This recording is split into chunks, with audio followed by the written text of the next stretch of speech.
Did you stay involved with Wonder Woman after your pilot aired? No. No, once again, I got busy doing other stuff. I get bored really easily.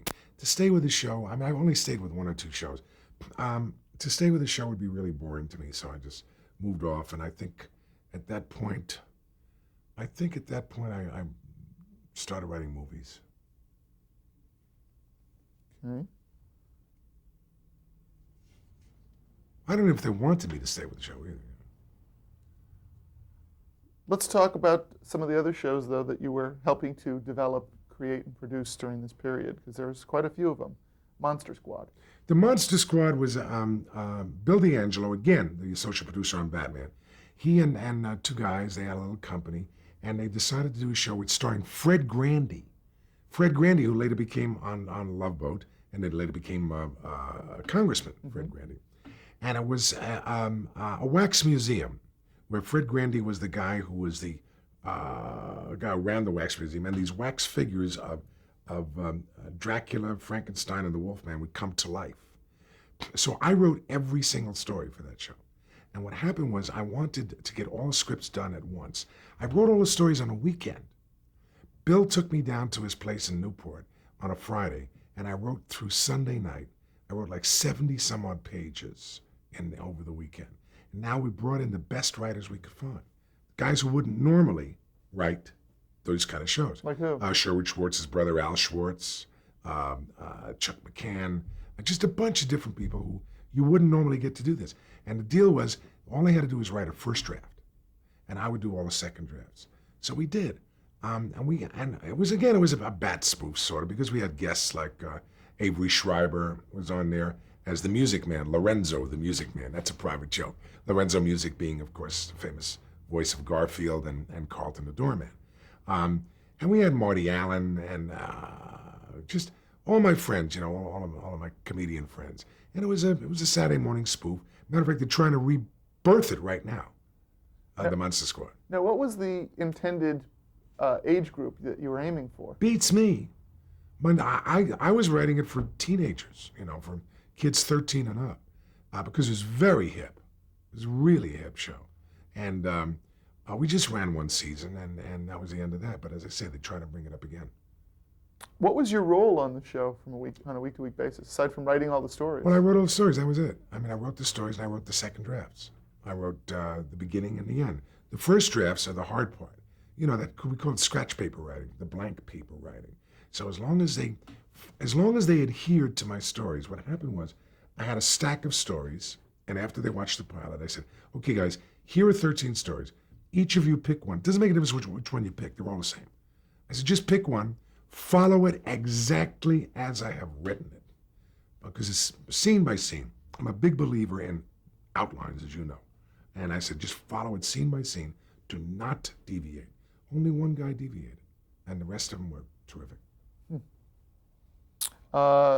Another show that you were involved with getting launched, Challenge of the Sexes. Yeah, well, there was a case of Shelley Saltman and I was trying to think of a different kind of a sports show.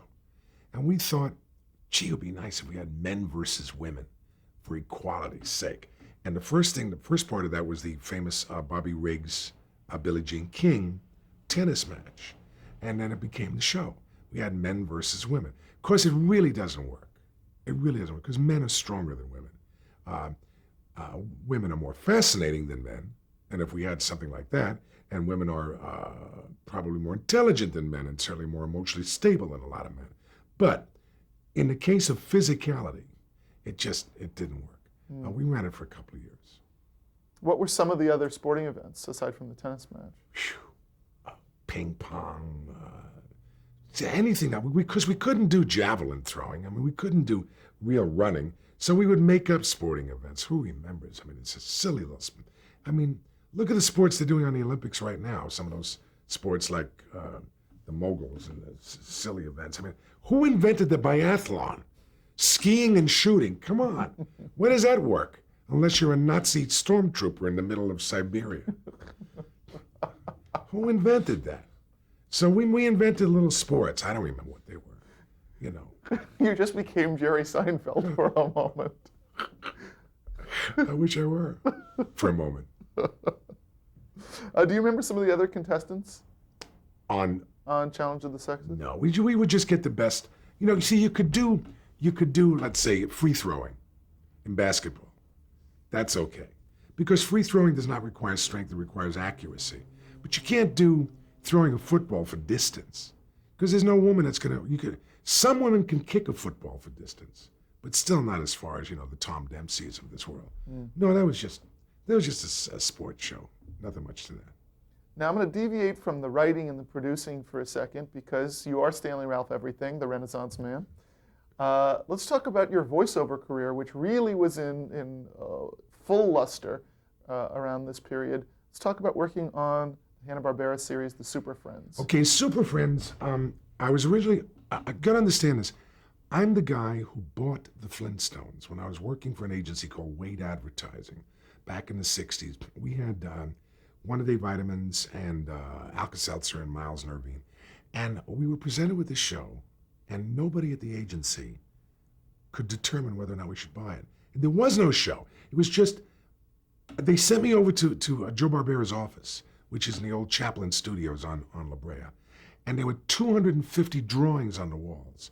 And Joe Barbera did all the voices for me. And I was sitting there by myself. And in a room, when you're the only person in the audience, and if you don't laugh, it's very quiet. So Joe did all the voices, and I came back to the office and I said, you know what? I said, it's a Stone Age version of The Honeymooners. And I don't know if I would watch it, but I think we should buy it. And we bought it. So Joe never forgot that.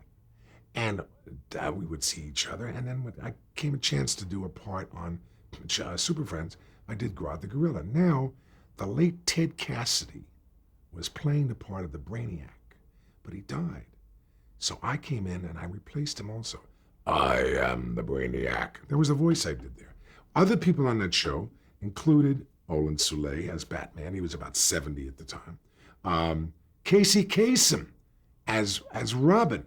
He was like 53 at the time. And I was the Brainiac and Grodd the Gorilla. And so I did a lot of those shows. Around when was this? This was like the mid-'70s? Yeah, I think somewhere around there. You can still see him on the Cartoon Channel.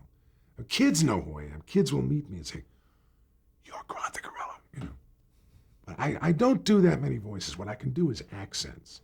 I'll tell you a great voice story, though.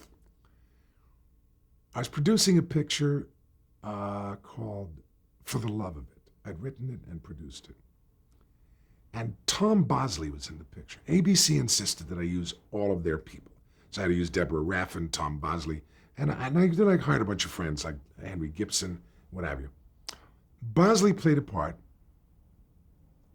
and then when we had to do some looping, Bosley was busy, out of town. So I went in and did Bosley's voice. Now, he didn't believe that I'd done his voice. I said, that's me, Tom, when we looked at the screen. No, it's not you. I said, Tom, it's me doing you. He didn't believe me. I said, I'll prove it to you. Dial your house.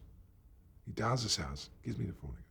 Hi, honey, this is Tom. Listen, I've got a guy here who thinks he knows how to do my voice. Just a second. And I handed him the phone. So it was, I've done Tom Bosley a few times. So I don't do that many voices. I mean, imitations. The favorite imitation one is George McCready. Do you know what George McCready is? For those of you who don't know what it is, George McCready is a guy with a scar on his face who played Rita Hayworth's husband in Gilda, played in the movie Paths of Glory, and he's a very upscale, patrician kind of voice. He had done commercials for Hunt Foods, and he was ill, and they want him to come in and do the tags, and he couldn't come in. So the word went out, who can do George McCready? And I did George McCready. I said, now George McCready spoke this way. If you recall, George McCready was sort of an intense way of speaking. And I said, hunt for the best. And I got $6,000 for that. There's another voiceover job. Describe the process of voicing at least an animated character. Well, okay. When you do a voiceover, it's like a radio show. You sit there, all of you sit at microphones. And I remember I got a call from Barbera. We were about to do, it was a Pawpaws. We were about to do a show called The Pawpaws. Barbera calls me up and says, Stanley, he says, 60 Minutes is coming to with cameras to the studio tomorrow. And I know you're working tomorrow. So make sure you sit in the center. Well, normally I sit on the end. I'm a little claustrophobic. So if there's 8 actors, I'll sit on the end. Well, this particular day, because I knew 60 Minutes was going to show up, I sat dead center in the middle, and sure enough, when they did the thing on Joe Barbera, they featured me as Darkpaw, and then they dissolved from me doing the voice into the cartoon, and I called Joe up and I said, you and I are the only guys who've ever been on 60 Minutes who haven't been indicted for anything. There was, when you do a cartoon, sometimes you're doing it to a character they've given you. Sometimes you're making up the character. One time, I did a character, and then I saw it on TV, and the Japanese animators drew me. The guy had such a good ear, he drew a guy that looked like me. It was pretty scary, because he'd never seen me. Another time, who was it? Victoria Principal told me she was in Germany, and she turned on the TV, and there was a cartoon of a guy speaking German in my voice, and she turned, and it wasn't a cartoon, excuse me, it was a show I was on. I guess it was Falcon Crest. And the guy was doing my voice in German. It's a weird feeling. Cartoons, the best cartoon voice story was the most recent one, which is Babe. May I talk about Babe? Babe 2, Babe in Metropolis, it's called, put out the word they wanted somebody to come in and do a voice of a Doberman Pinscher. So I went up to read for it, and I did and I was auditioning on the phone for the director. The director's George Miller, who did Mad Max and Beyond Thunderdome. He was in Australia. It was like a $2,000 phone call, because he was auditioning people by phone. So I did the first voice for him. Then he said to me, you're a really good actor. Please, I'd like you to read for this really big part. So take a look at the script and come back in a few minutes. So I went in the other room and read the script. And it was a part of the pit bull who menaces Babe and later becomes Babe's adherent, Babe's muscle, Babe's Frank Nitti, as it were. So I figured everybody else is going to do this kind of a voice for a pit bull. And I figured I got to do something different. So I went for Anthony Quinn in Requiem for a Heavyweight. And I did a voice up here. This kind of guy who's been kicked in the throat once too often, kind of guys who stand on the street corner, talk like that, real New York kind of guy. And he loved it because it was so totally different. So I get the part, and I work for 5 days. And now, at the end of the 5 days, he says, okay, Stanley, now we want you to do the part you originally came in for, the part of the Doberman Pinscher. And I said, well, that character appears in the same scene with the pit bull. How can I do both? He said, you could figure it out. So I said, how can I get far away from this guy like that? And I went for Henry Kissinger with a German accent like that. Get out of my way, or I will kill you. How dare you come in here? I will eat you up alive. You get out of my way! No. So that's what I did. That's great. Now, that's the way you do those. What were some of the other animated shows that you appeared on? Well, on Superman, I played Perry White. Perry White, the big thing with Perry White was Jimmy Olsen keeps calling him Chief. And he says, don't call me Chief. I remember that line specifically.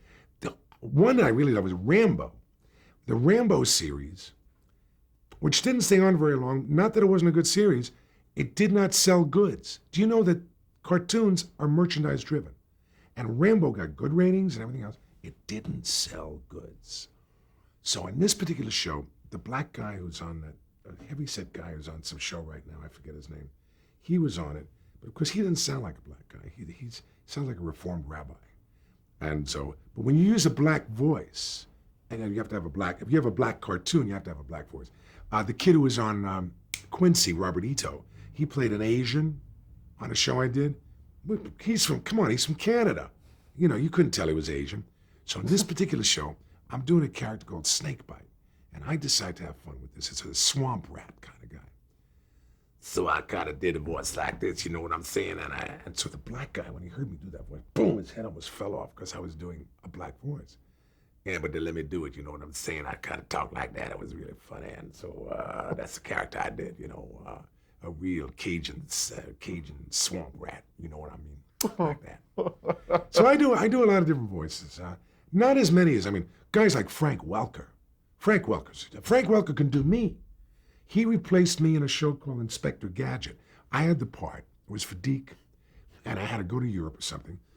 And I couldn't do it, so the word went out, who can do Stanley Ralph Ross? Frank Welker can do me. He's called me in my voice and left me messages. He's amazing, Frank. Well, you know, many of your good friends do their Stanley Ralph. Well, you do impression. me all the time. I mean, but my voice is not as deep as it used to be. Not since It's certainly not the no, Stanley it's Ralph not voice. anymore like that. Let's go back now to some of the television writing and producing. We were in the mid-'70s, and you touched on earlier your involvement in 1976 with the two-part TV movie Helter Skelter.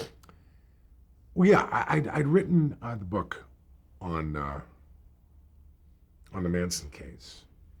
Was it 76 we did that movie? Is it that long ago? Tom Grise and I were talking, and I told him that I knew stuff about the case that he didn't. And he said, would you be our creative consultant? Because, I mean, I'd seen the bodies. I'd seen the photographs. So I came out and I positioned, not that anyone would know it was correct or not, but he offered me a part of one of the lawyers. But that was like a 4-week acting job, and I couldn't afford to take 4 weeks for acting, because acting is fun, you know. Writing is fun. Acting is stealing money. So, I mean, it's too fun. It's just too silly for it. The grown people get paid for that. So I played myself, and I played Sergeant Ross, and I wrote my own lines in it. Because the script, which was excellent, but it was relentless. And I Who wrote thought the script? J.P.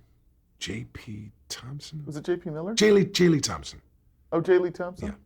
Yeah. It was really a good script, but it was relentless. So I needed some humor. So I wrote jokes into it for me, my character.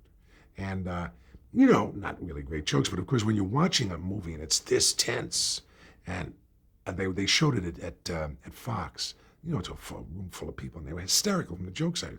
But they weren't great jokes. It was just what Hitchcock used, comedy relief. You know, you have to use that as a pressure valve kind of thing. How much were you on the set of that film? I have a great story about that. I was on the set when we were shooting up in Lone Pine. The best story that I can cite for you is our lead character was a guy named Steve Railsback. He was playing Manson. And I was sitting in the courtroom where Manson had been brought in, because it was up there that they actually caught him. We shot where they caught him, up in Lone Pine. And I'm sitting with the woman who booked Manson, the actual lady. And she's very excited about it. And suddenly she grabs me and says, "What's the matter?" She said, "That's Manson." Here comes Steve Railsback dressed in him. I said, no, that's not Manson. That's our actor. Manson's in jail. No, that's Manson. I know. I said, I'll introduce you. I pick her up and I take her over to him. Now, Steve Railsback is the kind of guy who becomes so deeply involved in what he's doing. I said, "Steve, this is Mrs. Badudo, who actually booked Manson." He looks at her like this, practically foaming at the nose, and she just almost fainted, and he walked away. I still couldn't convince her it wasn't Manson.